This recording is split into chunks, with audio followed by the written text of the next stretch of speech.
Bonjour, bonjour, bonjour. Ici, tout est gratuit. Alors, je vous avais dit que je vous expliquerais un peu les bases du design humain.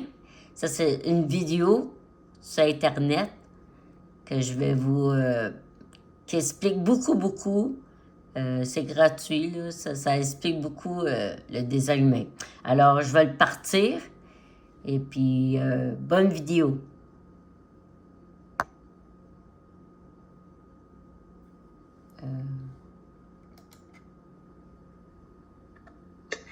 Donc, le design humain a été apporté par un homme qui s'est appelé à la suite de cette révélation, Ra Uru, qui est né Robert Alan Krakower au Canada, donc Canada anglophone. Comme vous le voyez, il est né le 9 avril 1948 et décédé en 2011. Il apprend d'abord la musique et différentes choses, et puis il se retrouve après à travailler dans la publicité et les médias. Puis il arrive à Ibiza, l'île d'Ibiza en 1983, donc à 35 ans. Et c'est là qu'en janvier 87, début janvier 87, il a une expérience mystique qu'il appelait la rencontre avec la voix, qui a duré 8 jours et 8 nuits, pendant lesquels il a reçu le système du design humain dans son ensemble, dans son entier. Ensuite, il l'a étudié et pratiqué pendant 7 ans avant de le diffuser. Et que ça devienne le système qu'on connaît aujourd'hui. Ce n'est pas un dieu, c'est un être humain, comme vous et moi, si je pourrais dire. C'est juste qu'il a eu un parcours particulier, il a visiblement été choisi. Ce n'était pas non plus un homme parfait. Donc certains trouvent que dans sa présentation du design, parfois, il a un côté un peu pessimiste. C'est vrai que c'est un petit peu dommage. Mais en tout cas, il a apporté au monde le système du design humain, qui est quand même un système que moi je trouve particulièrement intéressant. Donc, je vous ai mis à côté de sa photo son schéma corporel. Évidemment, pour l'instant, ça ne vous dit peut-être pas grand-chose, mais voilà, vous verrez qu'il est manifesteur, le profil 5.1, et il est né sous la croix d'incarnation du clairon, c'est-à-dire le messager, et celui qui est là pour apporter le choc et le changement à ceux qui sont disposés à l'écouter, ce qui est donc particulièrement bien indiqué. Donc, le design humain est la synthèse de sagesse ancienne que je vous ai résumé ici. Donc dans le design humain, donc on retrouve ici, alors je vais vous mettre mon petit pointeur, si je le retrouve, qui est ici, petit pointeur rouge, j'espère que vous le voyez bien. Donc on a ici le schéma traditionnel, schéma corporel du design humain, où on voit, quand on le sait, qu'on y retrouve l'arbre de vie des séphirotes de la Kabbale. Donc la Kabbale, c'est cette méthode ésotérique, école de pensée du mysticisme juif, qui est apparue autour du XIIe, XIIIe siècle, qui présente donc un schéma avec des centres reliés par des canaux. C'est ce qu'on retrouve ici sur le schéma corporel du design, des centres reliés à chaque fois par des canaux. Le design est aussi basé, donc ces centres-là sont à peu près équivalents aux chakras de l'Inde, de l'ancienne Inde, qui étaient donc des centres énergétiques qui sont partis évidemment d'un enseignement très très vaste qui est apparu autour du premier millénaire avant Jésus-Christ. Sauf que dans le système des chakras, on avait 7 centres, enfin plutôt à partir d'en bas, et que dans le système du design humain, on en retrouve 9, parce qu'en gros, il y en a 2 qui ont été dédoublés. Mais on ne va pas rentrer dans les détails ici. Le design est aussi basé sur le Yiking. Ce sont ici les symboles que vous avez tout autour du mandala, qui sont les 64 hexagrammes du Yiking. Yiking qui est représenté ici. Et j'ai choisi cette représentation particulièrement parce qu'on voit ici que le yin-yang, le symbole du yin et yang, est représenté en rouge et noir, ce qui était le symbole, la couleur du symbole d'origine, et pas blanc et noir comme ça a été après transporté en Occident, parce que l'Occident aime bien les choses manichéennes, c'est blanc, c'est noir, c'est bien, c'est mal. Alors que dans l'Iking, on n'a pas ça du tout, c'est vraiment rouge et noir, ce sont juste 2 principes opposés, mais parfaitement complémentaires. Et sur ce schéma qui représente le Pakwa, que certains qui pratiquent peut-être le Feng Shui connaissaient déjà, on retrouve les trigrammes, les 8 trigrammes, qui sont la base des 64 hexagrammes du Yiking et du design. Donc, un trigramme, c'est un ensemble de 3 lignes. Je vous l'explique maintenant parce que ça aura une importance après pour la suite. un trigramme sont donc 3 lignes qui sont soit 3 lignes yin, 3 lignes yang, pardon, comme on les a ici, et 3 ici lignes continues, ou 3 lignes yin, ici, les lignes discontinues. Et après, avec les combinaisons de ces 2 lignes sur 3 positions, on a 8 trigrammes possibles. Et quand on superpose 2 trigrammes, on a par définition 8 fois 8 possibilités, donc 64 hexagrammes différents qui sont disposés comme ça sur une roue, dans un ordre spécifique, qui était déjà l'ordre traditionnel des hexagrammes du Yiking chinois.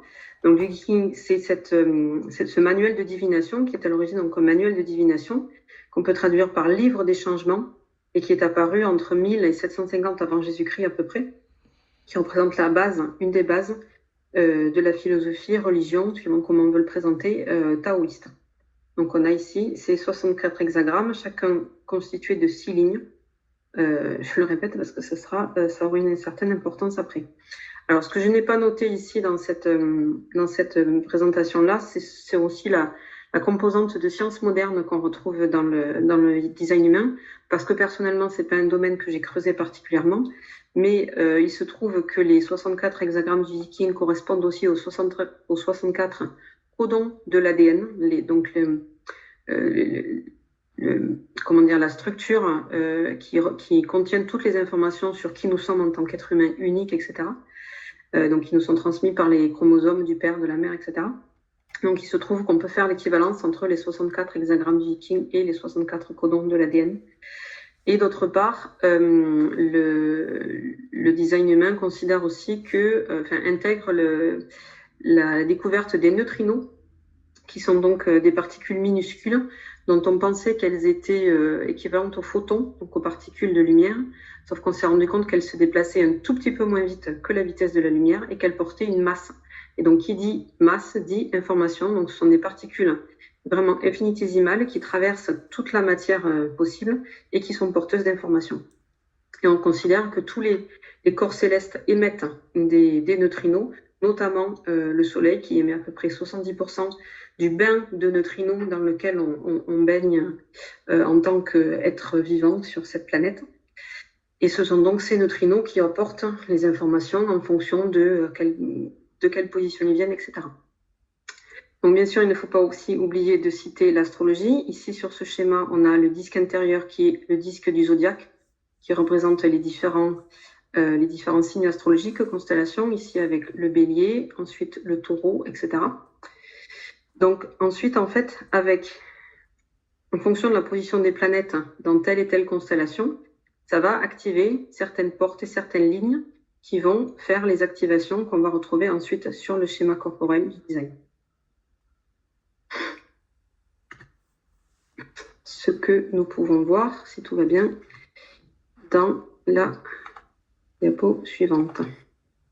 Voilà. Donc ici, j'ai fait le schéma d'une personne hypothétique qui serait née le 10 novembre dernier à 14h47. C'est le jour et le moment où j'ai préparé mon dernier atelier. Donc, quelqu'un qui serait né en France le 10 novembre 2020 à 14h47 aurait ce schéma-là. C'est-à-dire que ce jour-là, le soleil, donc cette personne serait scorpion, puisque le soleil était dans la porte, dans le signe du scorpion, correspond à la porte 1. La porte 1, donc, qui correspond à l'hexagramme 1. L'hexagramme 1 qui est situé ici. Donc, on dit le soleil active la porte 1 dans le schéma corporel. Voilà. La position juste en face correspond ici à la position de la Terre. Donc, c'est une position fictive, c'est juste pile en face de la position du Soleil. Le Soleil est une étoile. En astrologie, en design, on appelle ça une planète, mais peu importe. Et on a aussi dans la liste des planètes utilisées, des planètes qui n'en sont pas réellement, qui sont juste des points qu'on calcule. Donc, la Terre, ici, ce sera le point juste en face qui va activer ici la porte numéro 2, l'hexagramme numéro 2, qui se trouve ici. Donc, on a la porte 1, la porte 2. Et ensuite, on a donc toute une série de planètes qui vont activer différentes portes dans ce schéma corporel. Et quand il se trouve que 2 portes sont face à face à chaque extrémité d'un canal, elles vont activer ce canal et activer les 2 centres aux extrémités de ce canal. Donc, on a par exemple ici la porte 12 qui est donc activée en rouge ici. Alors, la porte 12, c'est que je vais la trouver, elle est ici. Donc la porte 12 activée par le nœud sud, donc activée ici dans le centre de la gorge, et la porte 22 activée ici dans le centre émotionnel, donc ça qui active ensemble le canal 12-22. Voilà, donc la différence entre les activations en rouge, pardon, en noir ici. Alors, voilà. La différence entre les activations en noir et les activations en rouge, c'est que les activations en noir, ce sont celles du moment de notre naissance, vraiment de la façon la plus précise possible avec le jour, le lieu. Alors le lieu, on regarde le lieu en fonction du fuseau horaire. Donc le lieu n'est pas forcément très très précis, mais au niveau de l'heure, on demande de la précision la plus grande possible parce qu'on a des subdivisions après, des activations vraiment dans la subdivision de la porte et de la ligne qui sont très très fines.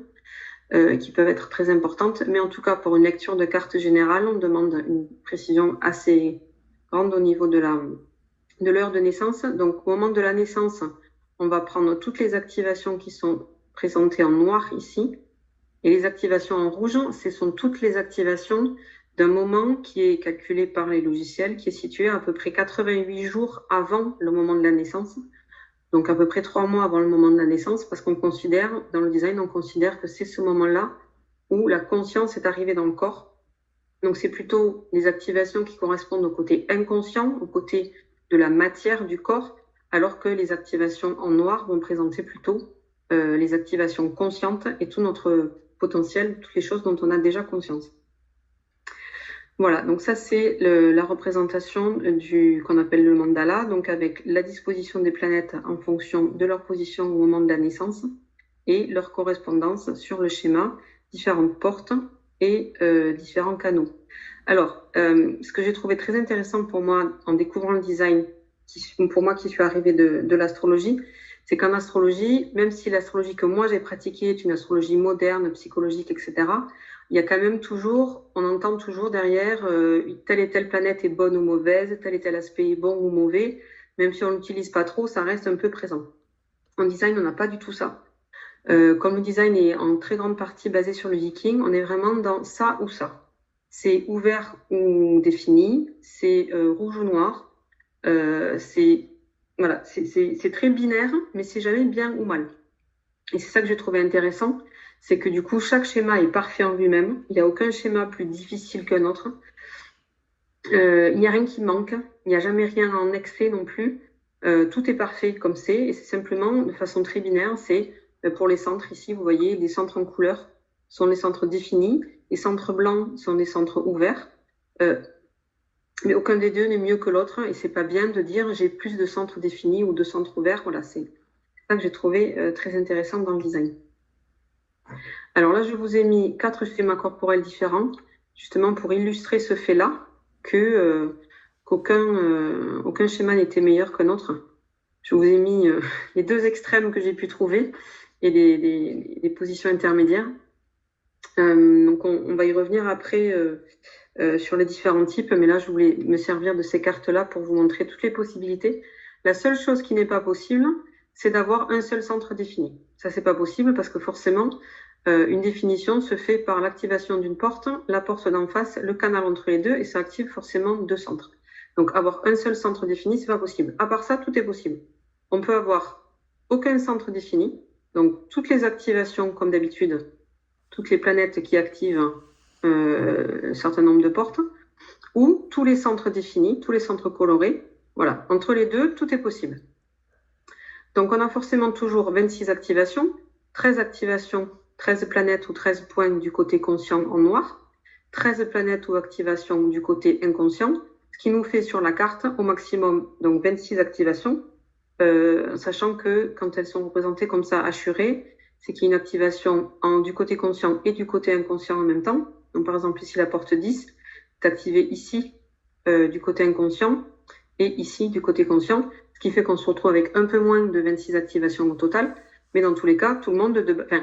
il y a 26 activations, c'est juste que certaines portes vont être activées 2 fois, donc ça ne va pas forcément faire 26 portes activées. Mais dans tous les cas, tout le monde a ces 26 activations sur la carte. Et suivant comment elles sont disposées, ça va activer certaines portes, certains canaux, certains centres. Et c'est ça qui va faire tout l'intérêt de la lecture du schéma. Donc ici, on a un réflecteur qui a ces 26 activations, mais ce sont uniquement des portes et donc aucun canal, puisqu'on n'a aucune porte face à une autre qui activerait un canal. Ici, on a 26 activations aussi, et il se trouve qu'on a la porte 19 et la porte 49 qui sont activées, qui donc activent le canal 19-49. Ici, on a un peu plus d'activations, enfin les mêmes nombres d'activations, pardon, mais plus de centres définis. Et sur ce schéma-là, qui est le schéma de quelqu'un que je connais, tous les centres sont définis. Voilà, ça se trouvait comme ça, que la répartition des portes a fait que ça définit tous les centres. Mais encore une fois, ce n'est ni bien, ni pas bien, ni mieux, ni moins bien que le reste. Ça fait juste un schéma différent et des énergies différentes à vivre. Donc, comme je disais, on a ici la liste des planètes. À chaque fois, la liste des planètes nous présente le numéro de la porte, le numéro de l'hexagramme. Évidemment, après, ça demande un certain entraînement pour les connaître. Il ne faut pas chercher à les apprendre par cœur. Il y en a 64. À chaque porte, il y a 6 lignes, donc ça fait beaucoup de possibilités différentes à apprendre. Mais voilà, la porte 63 est ici située dans le centre de la tête, etc. Les chiffres tels qu'ils sont présentés toujours avec la porte et la ligne. Comme je vous disais, les 64 hexagrammes. L'hexagramme est une figure composée de 6 lignes. Donc chaque activation dans le mandala correspond ici par exemple, alors là du coup c'est pas indiqué sur ce schéma-là, mais l'activation du soleil en porte 1, c'est pas seulement que le soleil active la porte 1 dans son ensemble, il va activer une ligne de la porte 1, ce qui sera indiqué dans le schéma d'une certaine façon. Et c'est ce qu'on a donc ici dans la liste des activations, le numéro de la porte et à chaque fois le numéro de la ligne, donc compris entre 1 et 6. Donc du côté noir, côté conscient, côté rouge, du côté inconscient, ou plutôt voilà, physique, organique. Quand on a des hachures, comme ici ou là, c'est que la porte est activée donc en inconscient et en conscient. Sur la liste des planètes, on retrouve parfois des petites flèches vers le haut, vers le bas, ou les deux. C'est ce qu'on appelle, pour ceux qui sont familiers du vocabulaire astrologie, ça ne correspond pas exactement à la même terminologie en astrologie, mais les flèches vers le haut correspondent aux exaltations, flèches vers le bas au détriment, et les deux, parfois c'est représenté sous forme d'une petite étoile, correspondent à une juxtaposition.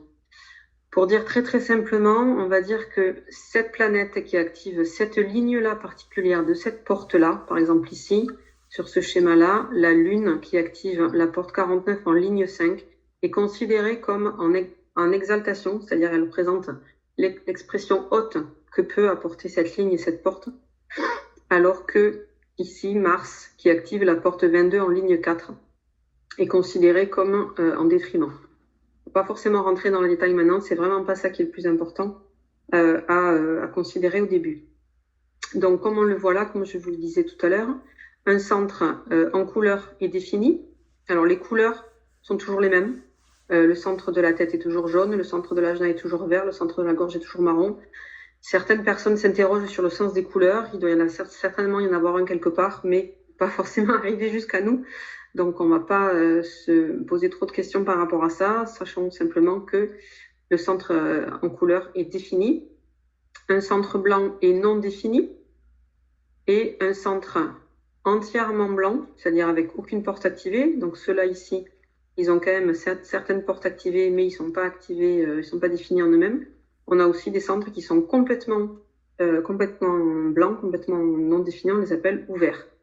Dans le langage courant du design, on ne va pas forcément faire la différence entre non défini et ouvert. On fera la différence que si vraiment ça a une importance sur ce moment-là. Alors, il y avait autre chose que je voulais dire par rapport à ça, mais je l'ai mangé, c'est pas grave. Je vais continuer. Donc après, ce qu'on peut voir aussi sur le schéma, c'est ce qu'on appelle donc la définition, parce qu'un centre, voilà, c'est ce que je voulais dire.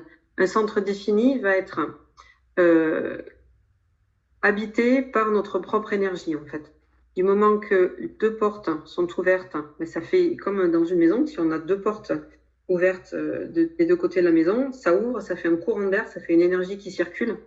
Donc, ça active donc les deux portes sont activées, le canal aussi, ce qui n'est pas... Le canal, c'est pas juste l'addition des deux potentiels de chaque porte. C'est C'est la fameuse équation 1 plus 1 égale 3. Une porte plus une porte et un canal. C'est pas exactement juste une addition. C'est une expression un petit peu plus élevée, mais peu importe. Qui active donc ces deux centres par la circulation de l'énergie. Donc, ces deux centres définis vont être habités par notre propre énergie. C'est là que nous avons accès à l'énergie correspondante en fonction de quel centre il s'agit, de façon fiable, constante. C'est quelque chose qu'on va pouvoir exprimer de façon à peu près consistante. Alors que les centres ouverts vont être des centres, comme le nom l'indique, réceptifs.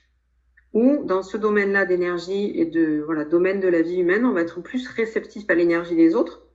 On va pouvoir être plus sensible aussi à l'énergie des autres, alors que dans un centre défini, on pourra peut-être être plus rigide, puisqu'on est dans notre propre énergie, donc on sera peut-être moins souple. Dans un centre ouvert, on sera ouvert à l'énergie des autres, donc susceptible d'être conditionné dans un certain domaine, mais aussi du coup plus apte à avoir une certaine flexibilité et à pouvoir être plus souple dans l'expression à chaque fois de ce domaine d'énergie-là.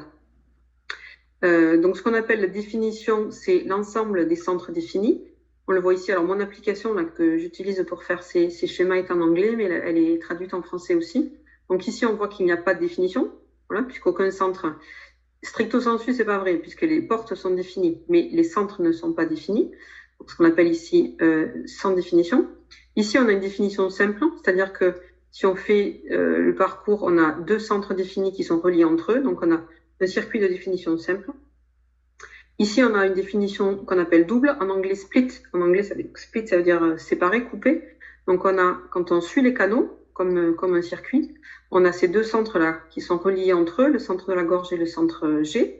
Et ces deux centres ici, le centre sacral et le centre racine, qui sont reliés entre eux ici. Mais ces deux îles-là, ces deux paquets ne sont pas reliés entre eux. Donc, ça fait ce qu'on appelle une définition double. Ici, on a une définition triple, puisqu'on a ici ces deux centres-là, puis ces trois-là. Alors, voilà. On a un circuit complet de la racine au centre splénique, au centre G, à la gorge. Et ensuite, le centre sacral, le centre émotionnel et le centre égo. Donc, ça nous fait trois paquets. Je vais vous le refaire un petit coup de crayon pour vous le montrer. On a un premier paquet ici. Un deuxième paquet ici, ça, et un troisième paquet ici. Et là, on voit que donc ça fait trois îles qui ne sont pas reliées les unes aux autres. C'est ce qu'on appelle une définition triple. On pourrait avoir aussi une définition quadruple. Simplement, j'ai pas dans ma banque de schémas de personnes qui ont une définition quadruple. C'est très très rare. Plus on monte dans le nombre d'îles définies, c'est de plus en plus rare. Sachant que les personnes à définition double représentent à peu près, je crois, à peu près la moitié de la population, et le reste se répartit entre les autres définitions. Donc voilà les bases de la lecture du schéma. Quand on a un schéma sous les yeux, on va d'abord regarder je vais reprendre un petit pointeur. On regarde le schéma dans son ensemble, on regarde quels centres sont activés, quels centres sont non définis, par quels canaux, etc.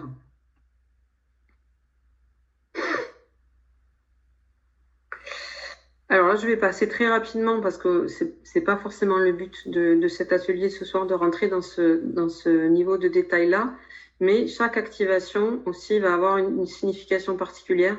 L'activation du soleil représente donc, comme je disais, le soleil représente 70% du flot de neutrinos dans lequel on baigne. Donc c'est une activation particulièrement importante. La Terre en face représente notre base.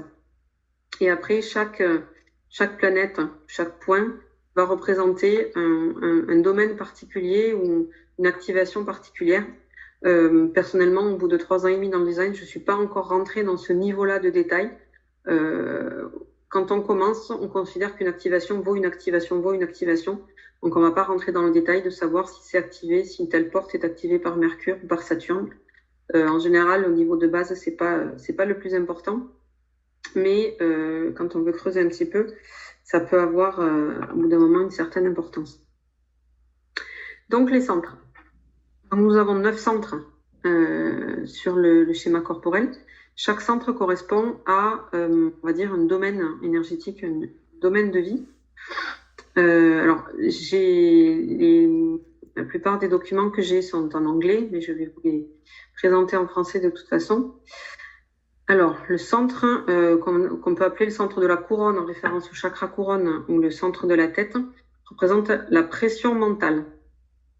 Et il fait le pendant ici avec le centre de la racine, qui représente la pression, on va dire la pression à agir, la pression de l'adrénaline, le stress.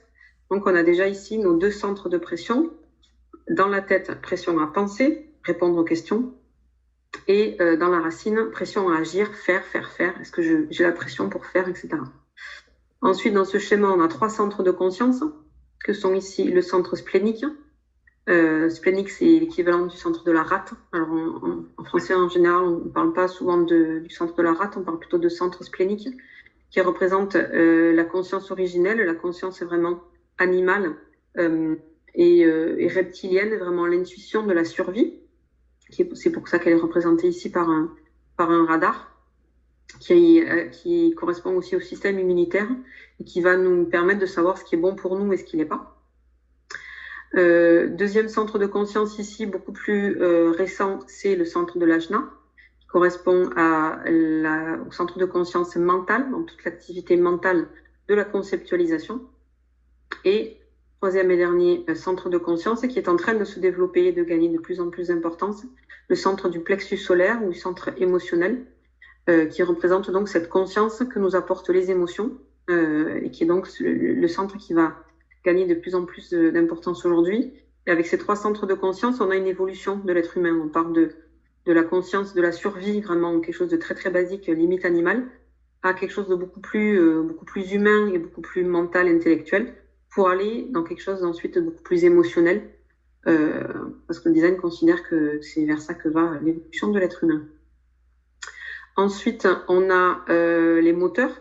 Donc le premier des moteurs le plus puissant, c'est ici le centre sacral, qui correspond dans le système des chakras au chakra sacré et au niveau des organes, aux organes génitaux. Donc vraiment la source de vie, la source de cette énergie vitale qui va permettre de vivre, de faire des bébés et d'agir, d'être vraiment dans une action puissante. C'est pour ça qu'elle est représentée ici par des batteries, tout simplement par des piles. C'est le centre qui, une fois qu'il est activé, va faire des générateurs. Donc ça, c'est le moteur le plus important. Ensuite, on a le moteur du plexus solaire, qui est donc le seul centre à être à la fois un centre de conscience et un centre moteur. On a le centre de la racine, qui est aussi un centre moteur. Et le centre de l'ego ici, qui n'est pas...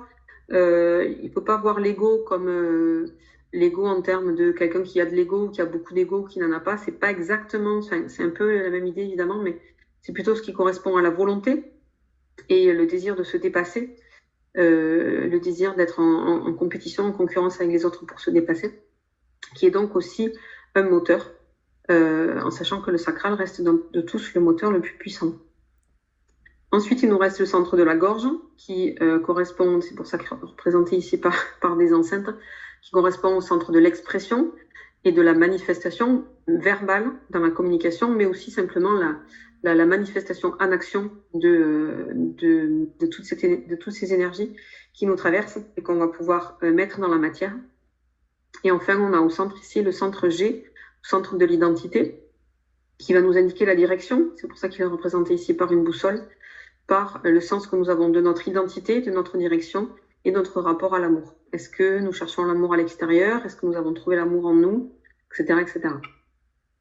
Donc, sur ce schéma sont représentés les pourcentages. Alors, ce sont les pourcentages du nombre de centres ouverts à chaque fois. Donc, il y a à peu près 70% des gens qui ont le centre de la tête ouvert. Ce qui amène souvent à se poser beaucoup de questions et surtout des questions qui ne servent à rien. Donc, quand le centre de la tête est défini, on peut se poser ses propres questions et on n'est pas forcément envahi par les questions des autres. Le centre de la tête ouvert va faire qu'on peut être envahi par toutes les questions qui flottent un peu dans l'atmosphère générale et on se sent obligé de répondre à toutes les questions et on est très sensible à cette pression mentale, cette pression à réfléchir, à répondre aux questions. Donc, de manière générale, quand le centre est défini, c'est notre propre énergie. Quand le centre est ouvert, on est sensible à cette même énergie qui va venir des autres, voire hypersensible, et donc ça peut tomber dans une forme de vulnérabilité. Centre de l'ajna est défini chez 50% de la population. Les 50% qui l'ont non défini vont peut-être chercher à prouver qu'ils sont sûrs de qui ils sont. Pas sûrs de qui ils sont, pardon, sûrs de leurs opinions, en fait. Un centre ajna défini va pouvoir avoir des opinions à peu près stables et constantes, alors qu'un centre ajna non défini va pouvoir être perméable aux opinions des autres et changer d'avis, comme une girouette, ce qui n'est pas forcément en soi non plus une catastrophe. Simplement, c'est une qualité, une caractéristique à prendre en compte. Centre de la gorge est défini chez 70% de la population, ce qui apporte donc une expression, une façon de parler, une façon de s'exprimer, une façon de manifester les choses dans sa vie de façon à peu près stable, opportune, au bon moment, etc. Alors que les personnes qui vont avoir le centre de la gorge ouvert vont peut-être chercher à attirer l'attention, donc 30% de la population vont chercher à attirer l'attention, peut-être pas oser parler, ou parler trop souvent, ou pas parler au bon moment. Donc au niveau de l'expression, on n'est pas forcément dans quelque chose de très stable et de très posé. Les personnes qui ont un centre G, ici, centre de l'identité définie, représentent 55% de la population. Donc ces gens-là, a priori, vont pouvoir savoir qui ils sont, savoir où ils vont et savoir que représente l'amour pour eux, de manière très schématique, évidemment. Et les 45% qui ont ce centre ouvert vont peut-être être à la recherche de ce qu'est l'amour et rechercher leur direction. Et du coup aussi ne pas forcément avoir d'identité stable et déterminée, ce qui n'est pas non plus un problème en soi. Simplement, on se retrouve un peu être un caméléon et à prendre les identités des gens autour de nous. Ça peut être très grand avantage une fois qu'on le sait et qu'on ne cherche pas forcément à se flageller avec la question qui suis-je, qui suis-je. Le centre égo, il est tout petit. Enfin, il a seulement 4 portes possibles. Bon, le centre de la tête en a 3, donc forcément, statistiquement, il y a moins de possibilités qui soient définies. Le centre égo, il en a 4, donc ça fait 65% de la population qui l'a ouvert. Les 35% restants qui ont ce centre égo, cœur égo défini, vont pouvoir être en compétition de façon saine. Ma façon de le voir, c'est que 35% d'un groupe qui veut être en compétition avec lui-même, qui veut se surpasser, se dépasser pour apporter des progrès au collectif, ça suffit en fait. À l'échelle d'un groupe, on n'a pas besoin que tout le monde soit dans cette énergie de compétition. Donc 35% de gens qui ont un centre égo défini, sont 35% de gens qui vont avoir une volonté très affirmée, une volonté fiable, stable et consistante, qui vont pouvoir aller au bout de leurs engagements et qui vont vouloir se dépasser. Et les 65% restants n'ont rien à prouver, n'ont pas à rentrer en compétition avec qui que ce soit, n'ont pas forcément à prendre d'engagement parce qu'a priori, ils auront une volonté moins consistante, donc ils auront plus de mal à aller au bout de ces engagements de toute façon, ce qui risque après de les dévaloriser à leurs propres yeux, etc., etc. Et donc, cercle vicieux de je suis pas assez bien, il faut que je m'améliore, il faut que je fasse des efforts. Et ça, c'est le problème très souvent pour beaucoup de gens, donc 65% de la population, qui a ce centre G ouvert, qui cherche à chaque fois à prouver sa propre valeur, ses propres qualités, ce qui est fort dommage. C'est un des premiers centres de conditionnement quand il est ouvert. Ensuite, on a le centre sacral. Le centre sacral, donc, c'est ce moteur très puissant qui est activé chez à peu près 65%, 70% de la population, qui sont donc les générateurs, qui sont 70% de la population, qui ont donc cette capacité à agir, à faire des choses de façon fiable, stable, consistante, jusqu'à vraiment tomber complètement d'épuisement une fois que la réserve d'énergie est complètement vidée. Mais jusque-là, ils ont vraiment cette énergie et surtout ce besoin de faire des choses, d'être vraiment le moteur. C'est vraiment eux qui sont le moteur de tout ce qui se fait dans le monde, en gros. Et surtout, ils savent s'arrêter une fois qu'ils sont épuisés. Alors que quand ce centre sacral n'est pas défini, donc pour à peu près 35% de la population, on peut avoir plus de mal à savoir quand s'arrêter. Et surtout, on n'est pas là pour faire les choses tout le temps. Parce qu'on n'est pas là pour ça, on n'est pas là pour être parmi ceux qui font des choses. Je reviendrai après dans les différents types. Ensuite, on a le centre de la racine qui est défini chez 60% des gens. Donc 60% des gens qui auront cette énergie de faire des choses et d'avoir la gestion de leur propre niveau de stress. Je fais les choses quand c'est le bon moment pour moi. Je m'arrête quand c'est fini et je cherche pas à faire des trucs tout le temps. alors que les 40% des gens qui ont ce centre-là ouvert ou non défini vont être sensibles à la pression des autres, vont être sensibles au stress des autres, et ils vont peut-être être, par exemple, pressés de finir les choses parce que ça leur donne l'impression de pouvoir se débarrasser de la pression, alors que ce n'est pas forcément le cas. Donc, problème de gestion de la pression, gestion du stress, et les gens qui ont le centre de la racine ouvert peuvent avoir tendance à s'agiter tout le temps, juste parce qu'ils sont sous pression tout le temps. Il faut faire des trucs, alors qu'en fait, pas forcément. Le centre splénique ici défini représente donc 55% de la population. C'est ce qui permet d'avoir un bon accès à son intuition, un bon accès à son système immunitaire, savoir ce qui est bon pour nous et ce qui l'est pas, avoir un bon ressenti au niveau de la survie, entre guillemets, même si c'est dans nos sociétés, on n'est pas dans des questions de vie et de mort toute la journée, évidemment, mais ce qui est bon pour moi, ce qui l'est pas, les substances, les personnes qui sont bonnes pour moi ou pas. Alors qu'avec ce centre splénique ouvert, on peut avoir des difficultés à accéder à son intuition, donc être plutôt dans une forme d'insécurité qui fait qu'on va pouvoir se raccrocher à des choses ou des situations ou des substances qui ne sont pas forcément bonnes pour nous, mais qui vont nous donner une sensation de bien-être ou nous rassurer de façon complètement artificielle, ce qui fait que ça peut donner des problèmes d'insécurité ou voire d'addiction dans certains cas aux personnes qui ont ce centre-là, centre splénique non défini. Et pour finir, le centre émotionnel du plexus solaire, alors là, c'est à peu près 50% de la population. Donc, quand ce centre-là est défini, donc chez 50% de la population, sont des gens qui connaissent des vagues émotionnelles. Ça monte, ça descend, on est dans des émotions de vagues hautes, donc d'enthousiasme, d'ouverture, de joie, ou des émotions de vagues basses, de tristesse, de dépression, etc. Ce sont des vagues qui montent et qui descendent, sans forcément de logique non plus, sans en tout cas de logique mentale derrière. Ce sont simplement les vagues émotionnelles de ce qui se passe dans la vie, tout simplement. Alors que les personnes qui ont ce centre-là non défini vont connaître moins ces vagues émotionnelles-là. Mais par contre, du coup, elles peuvent se sentir envahies par les émotions des autres, parce que naturellement, elles vont avoir un niveau émotionnel beaucoup plus régulier, et donc elles se sentir complètement submergées par les émotions des gens qui ont ce centre-là émotionnel défini. Et ce qui va faire que quand on a ce centre-là ouvert, on peut du coup éviter la confrontation, puisque ça revient à éviter un peu les émotions fortes qu'il peut y avoir entre différentes personnes. Et ça peut faire les rapports entre personnes émotionnellement définies et émotionnellement ouvertes peuvent être un petit peu compliqués, simplement parce qu'on n'a pas du tout la même gestion je ne vais pas parler de gestion des émotions, mais pas du tout la même façon de vivre ces émotions. Aux prises avec de la toux et des symptômes du rhume, obtenez un vrai soulagement avec Berkeley. Ça goûte mauvais et ça marche.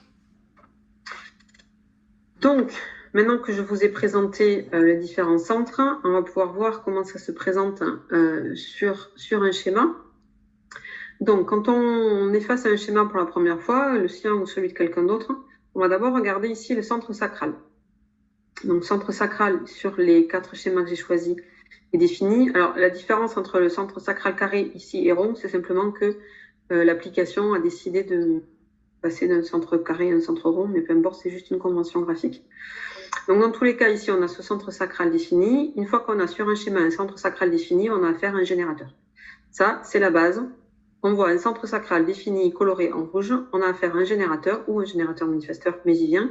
Donc, en tout cas, quelqu'un qui fait partie des 70% de la population, qui est là pour faire quelque chose, faire des choses qui lui font plaisir, des choses qui le font vibrer. Ce sacral, il va pouvoir donner des signaux en termes de trop bien, j'adore ça, j'y vais, ou alors j'ai pas envie. Donc, les générateurs sont équipés d'une boussole intérieure, d'un système intérieur de prise de décision. En se reliant à leur sacral, les générateurs vont pouvoir sentir si quelque chose est bon pour eux ou pas. C'est pas du tout quelque chose de l'ordre du mental, puisque c'est situé vraiment au niveau des tripes, au niveau de... Ça correspond, les tripes, les organes génitaux, fait quelque chose comme ça. C'est cette énergie de vie qui va se déclencher en réponse à un stimulus, à une idée, à une proposition, à un signal extérieur ou à la limite intérieure, mais en tout cas pas mental, qui va pouvoir dire oui. Et c'est là que le moteur se met en route en disant oui, j'ai envie d'y aller, oui, j'ai envie de faire ça, oui, j'ai envie de mettre toute cette formidable énergie dans ce projet, dans cette sortie, dans cette activité. Donc, on a ici, je vous ai montré sorti des exemples assez différents de générateurs. On peut avoir un générateur tout simple avec simplement le sacral et le centre racine défini, relié ici par un canal, donc un générateur à 2 centres définis, ou un générateur avec beaucoup plus de centres définis et un seul centre ouvert. Ensuite, on a un sous-type, on va dire un autre type de générateur qu'on appelle générateur manifesteur.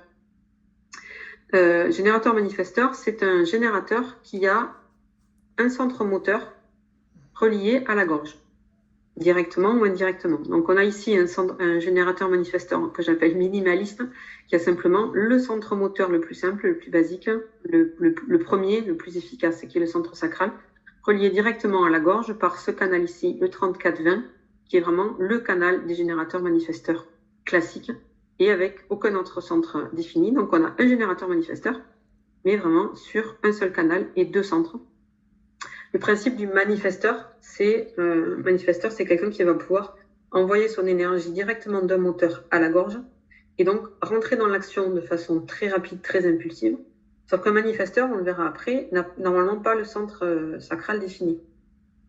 Il fait partie des personnes non sacrales, comme on le verra après.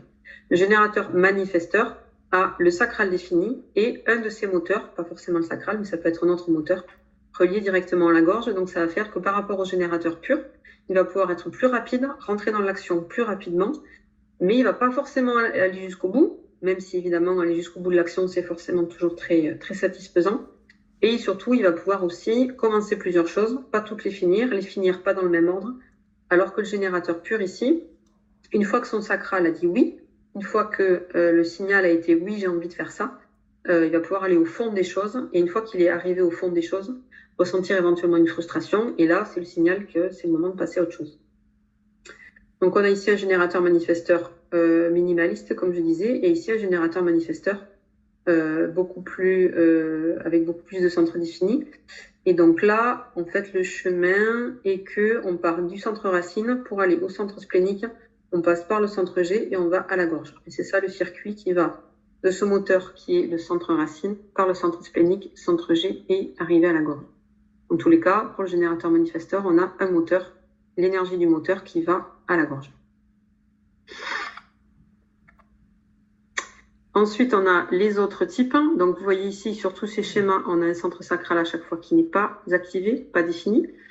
Donc, on est ici pour ces 3 types-là dans à peu près 30% de la population. Le réflecteur n'a aucun centre défini, représente 1% à peu près de la population, donc c'est des personnes très très rares, qui vont donc refléter beaucoup leur entourage et l'identité et l'énergie des personnes autour de qui ils sont. Ils ne sont pas forcément aussi réceptifs et perméables que pourraient le laisser penser leur schéma. Moi, j'ai la chance d'en connaître plusieurs et ce sont des personnes tout à fait fonctionnelles. Simplement, ça reste quand même des gens qui sont très sensibles aux énergies des gens autour d'eux, qui ont besoin de se retirer très souvent pour s'isoler et pour se mettre à l'écart des énergies des autres. Par contre, une fois qu'ils sont en bonne forme et qu'ils ont envie de se présenter à l'énergie des autres, ils peuvent vraiment donc refléter ce qui se passe autour d'eux. Et en ça, ils peuvent être très utiles au fonctionnement du groupe dans son ensemble. Ensuite, on a ici trois types différents de projecteurs. Projecteur qui a 2 centres définis, deux ou trois sur ces 3 centres-là. Donc, le centre de la tête, centre de l'ajna et ou le centre de la gorge. Donc, 2 sur ces 3-là ou les 3. Ça fait ce qu'on appelle un projecteur mental. Voilà, je ne vais pas rentrer dans le détail maintenant. Mais voilà, c'est un type de projecteur, sachant qu'il y a plusieurs types de projecteurs. On peut avoir aussi un projecteur avec 2 centres définis ailleurs que ces 2-là, ou un projecteur avec un peu plus de centres définis. La seule chose, c'est que donc ce n'est pas un manifesteur. Un manifesteur, c'est donc quelqu'un qui a un des centres moteurs, donc forcément pas le sacral, puisque le manifesteur n'est pas un générateur, et seuls les générateurs ont un centre sacral défini. Donc, le manifesteur, c'est quelqu'un qui a un moteur relié à la gorge. Donc, ici, on a un manifesteur minimaliste avec le moteur du centre égo relié à la gorge, et c'est tout. Et ici, on a un manifesteur avec le centre émotionnel défini relié à la gorge. éventuellement aussi, enfin, le centre égo aussi qui est relié à la gorge indirectement, avec le centre splénique aussi défini. Et ici, on a un autre manifesteur qui a, lui, 3 moteurs reliés à la gorge, le centre racine par le splénique, par le centre égo relié à la gorge, le centre émotionnel relié au centre égo relié à la gorge. Donc ça fait 3 moteurs possibles pour le manifesteur qui sont reliés à la gorge. Donc là, c'est vraiment le manifesteur maximaliste. Le seul centre qui reste ouvert, c'est le centre sacral, parce que donc le manifesteur ne peut pas avoir le centre sacral défini. Alors, sur tous ces types-là, je vais repartir en arrière brièvement pour parler des auras, parce que l'aura est liée directement au type et à la stratégie. Les générateurs, à partir du moment où leur centre sacral ou un centre sacral est défini, ça fait donc un générateur. Le générateur est là pour être en réponse. Ce centre sacral va s'allumer, ce moteur va s'allumer en réponse à une impulsion, une proposition, quelque chose de vu, quelque chose d'entendu. Ah, je sens une odeur de frites et j'ai envie de frites. Ah, je vois une publicité, je vais acheter ce produit. Ah, je vois une affiche de film, je veux aller voir ce film. On me parle de telle activité, j'ai envie de la faire. Enfin, on est toujours en réponse. C'est pour ça que la stratégie du générateur de base, c'est d'être en réponse et de ne pas chercher à initier quelque chose. Le générateur qui se prend pour un manifesteur va vouloir initier, va vouloir impulser quelque chose alors que ce n'est pas son rôle. Son rôle, c'est d'être en réponse et d'être à l'écoute de son centre sacral qui va pouvoir lui dire « ça, c'est une activité qui est bonne pour toi, vas-y ». Ou alors, le sacral va dire « c'est-à-dire « c'est pas bon » ou alors « pas vraiment de réponse », ça veut dire « je sais pas encore, redemande-moi un petit peu plus tard ». Donc, le générateur avec ce centre sacral défini va pouvoir et devoir être en réponse et une fois que la réponse a été positive, il se lance dans l'action et là, il va pouvoir déployer toute cette énergie formidable du centre sacral. Pour les autres types qui n'ont donc pas de centre sacral défini, le réflecteur, lui, va être donc réceptif à toutes les énergies autour de lui et il va suivre l'énergie de la Lune. Alors, le réflecteur, c'est vraiment quelque chose de très, très spécial, un type vraiment très particulier qui fonctionne très différemment des autres, qui demanderait un atelier en soi pour expliquer comment ça fonctionne. Toujours est-il que pour les réflecteurs, c'est important de suivre le cycle de la Lune, mais je ne vais pas rentrer trop dans les détails là maintenant. Les projecteurs, donc, n'ont pas de centre sacral défini non plus, mais ce ne sont pas non plus des manifesteurs. Les projecteurs sont là pour être des guides. Ils ont une énergie, ils ont une aura très concentrée, très focalisée, très pénétrante. Ils sont là pour connaître les autres, pour guider les énergies, pour guider l'énergie des autres et notamment des générateurs. Je me pose un petit peu. Ils sont là pour connaître l'autre, pour voir l'autre. C'est pour ça que souvent les projecteurs ont du mal à se connaître eux-mêmes parce qu'ils sont tellement focalisés sur l'autre qu'ils vont pouvoir se connaître par l'intermédiaire de l'autre. Et si c'est une démarche qu'ils n'ont pas encore faite, ils vont chercher à se connaître tout seuls. Alors que le générateur a cette aura ouverte et enveloppante qui fait que il est ouvert à tout, il se voit, il se connaît lui-même, etc. Alors que le projecteur étant tellement focalisé sur l'autre, il voit plus facilement l'autre qu'il ne se voit lui-même en fait. Et il est là pour guider les autres, orienter l'énergie des autres, notamment des générateurs, en posant aux générateurs des questions, parce que ce sont des questions, notamment des projecteurs, qui vont aider le générateur à sentir les signaux du sacral en termes de oui ou non. Donc, si vous êtes générateur et que vous avez une décision à prendre, essayez de vous trouver un projecteur ou un autre générateur qui va vous poser des questions fermées, des questions auxquelles on répond par oui ou non, pour que vous puissiez vous entraîner à écouter les signaux de votre sacral. Et si vous êtes projecteur, sachez que vous êtes là pour guider l'énergie des autres, vous n'êtes pas là pour faire autant que les générateurs, puisque votre centre sacral n'est pas activé. Vous êtes là pour orienter l'énergie des autres et vous êtes vraiment les guides de demain. Les manifesteurs, alors, au niveau des statistiques, donc je disais, pardon, hop, on revient, encore un. Au niveau des statistiques, je disais, on a à peu près 70% de générateurs, donc vraiment la majorité de la population. On a à peu près 1% de réflecteurs. Les projecteurs représentent à peu près 22% de la population, ce qui fait à peu près un projecteur pour guider 4 ou 5 personnes. Et ensuite, on a 8-9% de manifesteurs, ce qui, comme je disais tout à l'heure, au niveau de l'échelle du système global, 8-9% des gens qui vont initier, ça suffit largement en fait. Donc c'est au niveau du rôle collectif global, c'est au manifesteur qu'incombe la tâche d'initier l'action, d'impulser l'action, puisqu'il a un de ses moteurs relié directement à la gorge, mais pas le sacral. Il va pouvoir avoir cette énergie formidable pour lancer un mouvement, pour créer une énergie, pour créer un mouvement, mais il n'a pas forcément l'énergie après pour aller au bout de cette action, aller au bout de ce mouvement. Et vu que c'est pas son rôle, tout va bien. Idéalement, des générateurs vont s'emparer de cette action, de ce mouvement, de cette énergie. Ils vont vouloir la mener à bout parce que c'est quelque chose qui les fait vibrer, qui leur fait envie, un projet qui leur plaît. Et les projecteurs vont être là pour guider tout le monde. Et les réflecteurs vont pouvoir faire le miroir, venir de temps en temps pour faire le miroir dans tout ça. Donc, le manifesteur a, contrairement au générateur qui a une aura ouverte et enveloppante, le manifesteur a une aura fermée et répulsive. C'est pas forcément très sexy au début, mais bon, c'est comme ça. Mais cette aura fermée et répulsive, elle est là pour former un peu comme une cuirasse autour du manifesteur qui fait que quand il s'approche de vous, il va vous mettre en mouvement. Il s'approche de vous, vous allez peut-être vous sentir mal à l'aise, du coup vous allez bouger et c'est ça qui va créer un mouvement. C'est ça le but de l'aura du manifesteur. Qui n'est pas non plus une fatalité, c'est pas des gens impénétrables, simplement qui peuvent comme ça avoir quelque chose d'un petit peu impressionnant au début. Ensuite, en fonction du schéma, on va pouvoir voir aussi quel est le centre ou quelle est l'autorité de notre schéma et de notre design. L'autorité, c'est le centre ou le processus qui va nous permettre de prendre nos décisions. Donc, quand le centre du plexus solaire est défini sur un schéma, quel que soit le reste de la définition, quels que soient les autres centres définis, à partir du moment où le centre émotionnel, le centre du plexus solaire est défini, il devient l'autorité, pour donc à peu près 47 à 50% de la population. Donc, autorité émotionnelle, ça veut dire je traverse des émotions, je traverse des vagues émotionnelles, je ne prends surtout pas de décision dans un moment de vague émotionnelle, que ce soit en haut ou en bas de la vague émotionnelle. Dans le haut de la vague, je vais dire oui à tout et tout sera bien et tout sera merveilleux. Dans le creux de la vague, c'est non à tout et tout est horrible et rien n'est merveilleux. Dans tous les cas, c'est pas le bon moment pour prendre une décision.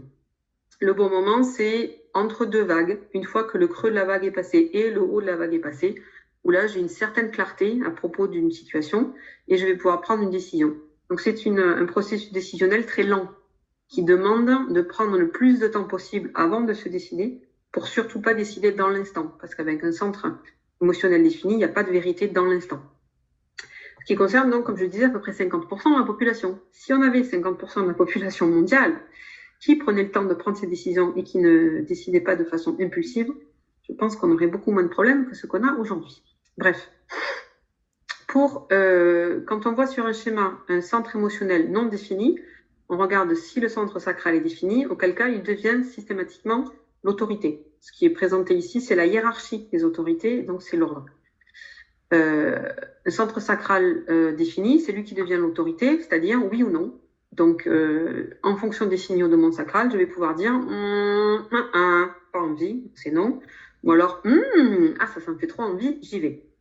Donc ça, c'est le principe de décision pour les générateurs, et notamment les générateurs qui n'ont pas le centre émotionnel défini. C'est une vérité dans l'instant qui peut changer aussi, d'instant en instant, puisque c'est l'impulsion du moment du centre sacral qui va dire oui ou non. Pour les personnes sur les schémas qui n'ont ni centre émotionnel défini, ni centre sacral, on aura peut-être le centre splénique défini, donc forcément pour les non-générateurs. Donc ça peut être soit des manifesteurs, soit des projecteurs qui ont le centre splénique défini, donc à peu près 11% de la population, qui vont pouvoir décider en fonction de leur intuition. C'est l'intuition, la petite voix intérieure, qui va pouvoir leur dire il faut faire ça. Alors, c'est pas oui ou non, c'est la petite voix intérieure qui dit tourne à droite. Normalement, notre chemin tourne à gauche, mais là, il faut tourner à droite. Enfin, il faut. Notre intuition nous dit tourne à droite, on ne sait pas pourquoi, c'est pas mental, c'est pas raisonné, c'est pas forcément raisonnable, c'est même pas forcément moral. Mais en général, notre intuition est fiable, elle sait ce qui est bon pour nous. C'est pas du tout passé par le mental et par le cerveau, c'est vraiment la pure instinct de survie. Donc, ça fait une autorité splénique et pour 11% des gens, qui est une autorité qui est très rapide. comme c'est une vérité dans l'instant, ça peut changer d'instant en instant, contrairement à l'autorité du plexus solaire qui est vraiment la plus lente qui soit. Ensuite, encore moins nombreux, quand on n'a ni centre émotionnel, ni centre sacral, ni centre clinique défini, on peut avoir le centre G ou le centre égo défini. Alors là, vu que c'est beaucoup plus rare, c'est peut-être moins facile à connaître et moins facile à sentir aussi. Ça va être pour le centre égo une volonté. C'est la volonté, j'ai envie de, je veux faire ça. Il va nous indiquer ce qui est bon pour nous ou pas. Et avec le centre de l'identité, le centre G comme autorité, ça va s'exprimer aussi dans la façon, peut-être dont on sent une chaleur au niveau de la région du cœur qui va nous dire si l'énergie et l'activité est bonne pour nous ou pas.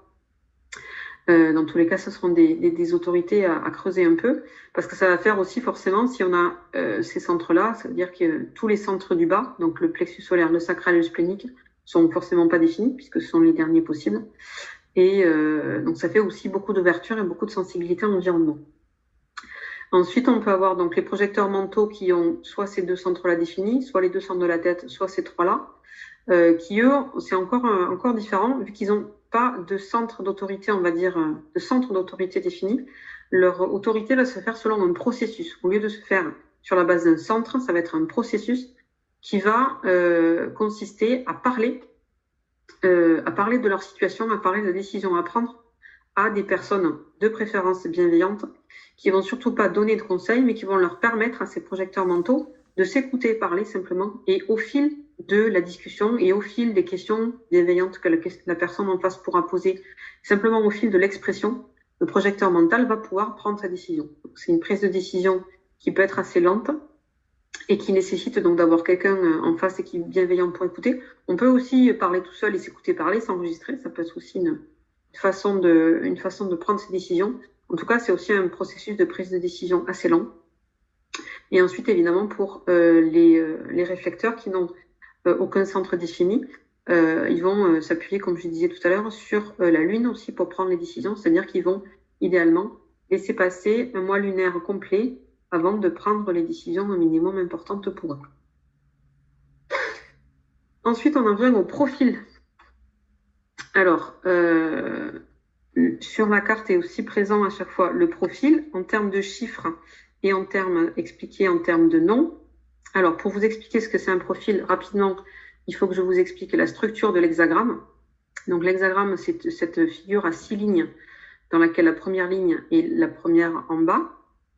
Donc, la première ligne pour chaque hexagramme a pour vocation à établir la fondation. C'est pour ça qu'elle est dans la cave, dans le sous-sol de la maison, et elle fait des recherches.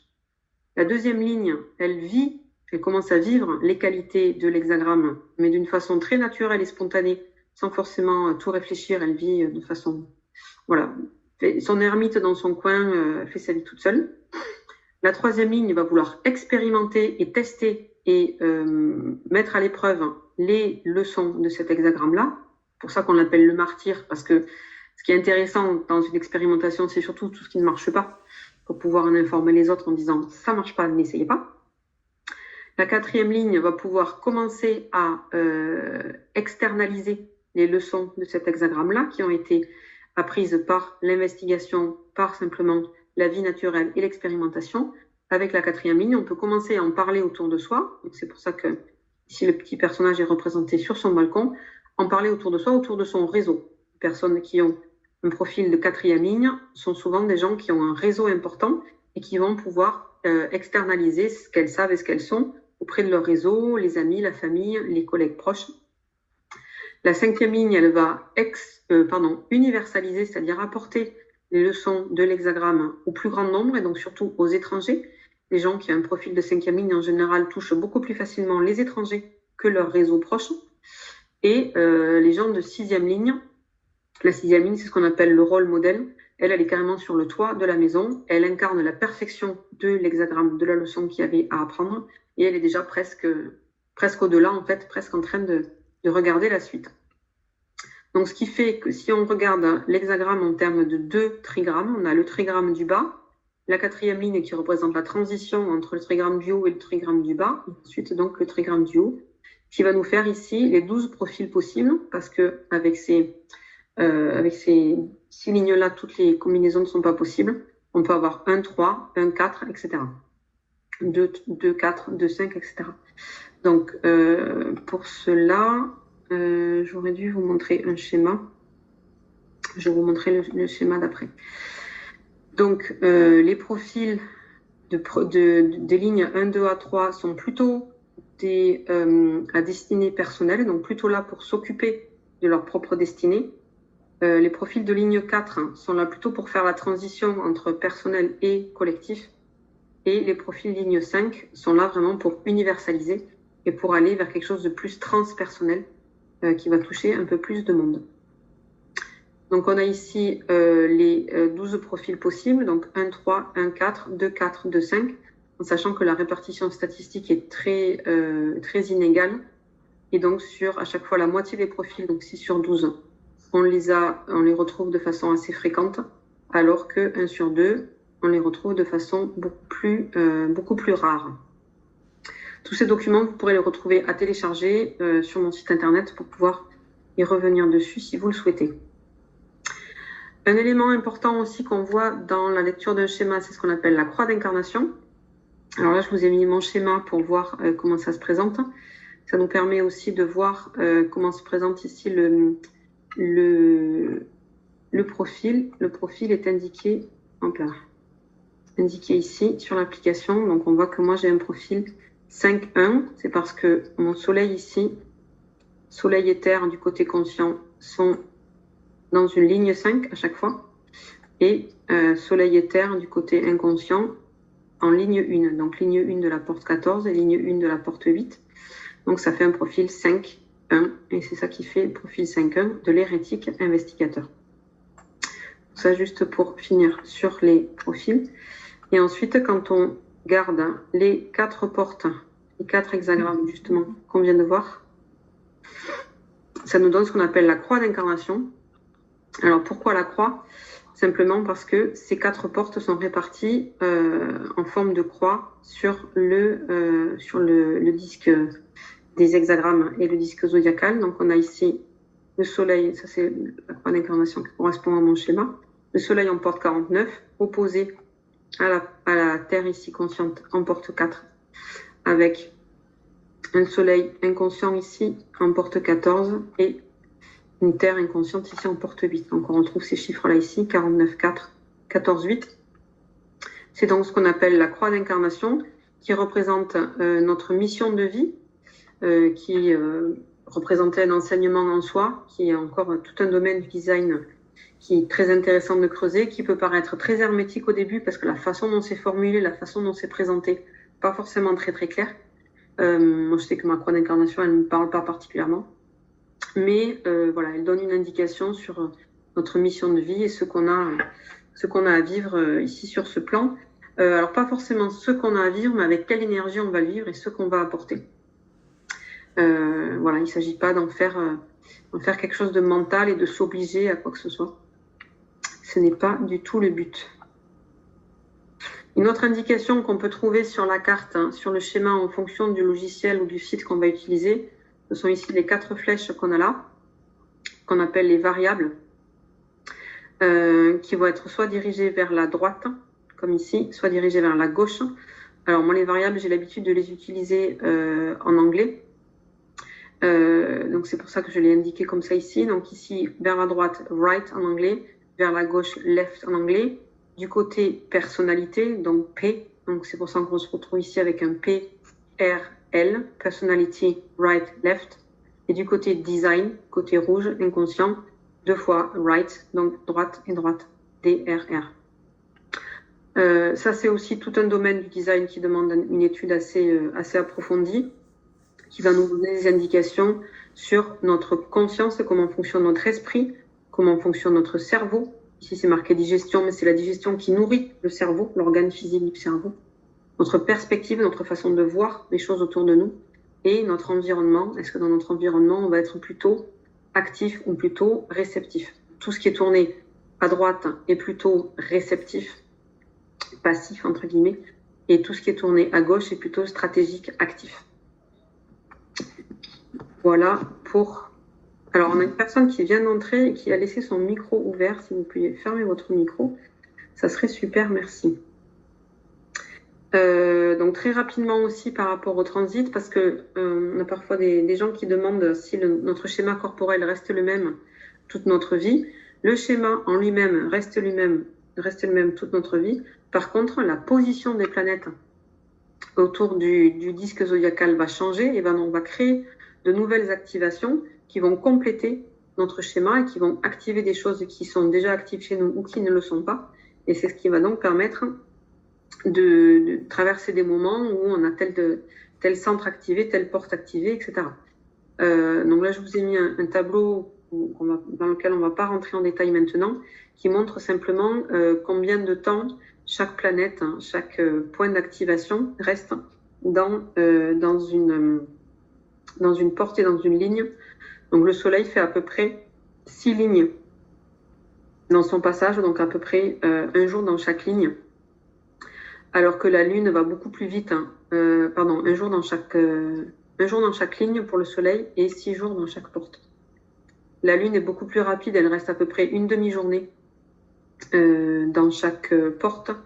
Et après, plus on descend dans la liste, plus on s'éloigne donc du Soleil et plus on va vers des planètes lointaines, plus on est dans des planètes lentes, jusqu'à avoir Pluton qui va activer chaque porte pendant 1413 jours. Soit, vous faites le calcul, 247 ans. Voilà, donc ça nous permet de voir la vitesse de déplacement des différentes planètes. Dans l'application, ça peut se présenter comme ça. Donc ça, c'est encore une fois mon schéma à moi. Ça, c'est la carte des transits donc du 10 novembre 2020 à 13h29. Donc on voit que ce jour-là, à ce moment-là, les planètes, donc la liste des planètes ici, activaient telle porte à chaque fois de telle ligne. Ce qui fait quand on fait la synthèse des deux, en bleu, on a mes activations de naissance ici, le tableau classique.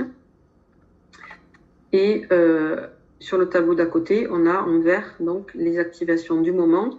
Et on voit par exemple que sur mon schéma de naissance, j'ai la porte 14 activée ici, mais pas la 2. Ce jour-là, la porte 2 était activée, donc ce qui fait que ce jour-là, mon centre sacral s'est retrouvé activé parce que ça faisait le canal complet et ça a donc activé ces deux centres-là. Donc le suivi des transits peut être intéressant pour voir où on en est des énergies du moment. Personnellement, c'est quelque chose que j'ai commencé à regarder il y a à peu près 6 mois, donc au bout de 3 ans de pratique du design. Donc ne vous inquiétez pas avec ça dès le début, c'est pas forcément le plus important. Ensuite, pour finir, je voulais vous présenter, parce qu'évidemment, quand on commence à s'intéresser au design, on commence à se demander quel est son propre schéma et après quel est le schéma des gens autour de nous, le type, le profil, etc. Et donc on peut mettre 2 cartes, 2 schémas de 2 personnes, de les superposer pour voir comment les énergies de ces 2 personnes sont en conflit, en opposition, en association, en complément, etc. Donc là, j'ai pris la carte de 2 amis à moi. Alors ça c'est lui ici et ça c'est elle. Ça peut être vraiment fait avec 2 personnes, parents, enfants, amis, voisins, qui on veut. Et on a donc d'un côté les activations en vert ici, d'un côté les activations en bleu. Donc on regarde ce que ça donne ensemble. On se rend compte par exemple que ensemble, alors tout ce qui est défini chez l'un va être aussi défini chez l'autre. Donc on a forcément plus de définitions au global que séparément. Et on voit par exemple que alors, qu'est-ce que j'avais relevé? Oui, que le centre de l'ajna, par exemple, est ouvert chez les 2 personnes ici, mais ensemble, comme ils ont à chaque fois ici, lui a cette porte ici, la porte 17, et ici la porte 56 en vert, donc on retrouve ici la 17 et ici la 56, et elle a la porte 11 ici et la porte 62, ce qui fait qu'à tous les deux, ils font ces 2 canaux complets et donc définissent ensemble ce centre de l'ajna. Donc séparément, ils peuvent avoir tendance à vouloir paraître sûrs de ce qu'ils sont alors qu'ils ne sont pas forcément. Et une fois qu'ils se retrouvent ensemble, ce centre est défini, donc ils sont moins perméables aux opinions d'autrui et ils peuvent être plus facilement dans quelque chose de plus apaisé par rapport à tout ça. Voilà, donc je suis arrivée au bout de ma présentation pour aujourd'hui.